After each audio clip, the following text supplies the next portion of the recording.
As ek huil.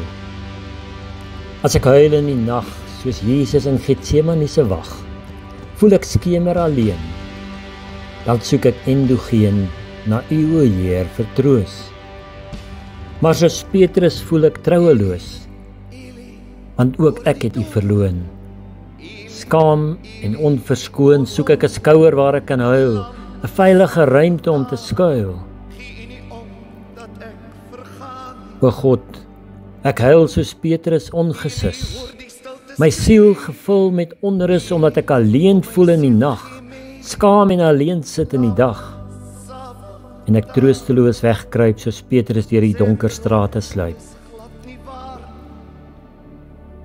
Eli, Eli, waar is jy in hierdie nou as ek U aan die kruis aanskou, doodgesmoor van God verloor, met my onrus verder verstoor. As ons vanoggend, Heer, met ons trane na U toe keer, vra ons na U hand om ons, met ons hart wat angstig bons. Sal vir U vir ons net laat weet, of U Gees ons in sy hand sal meet. Dan kan ons met hoop sê, Vader, dankie dat ek U Gees kan hê. Eli, Eli, U is hier vir my volle lewensduur.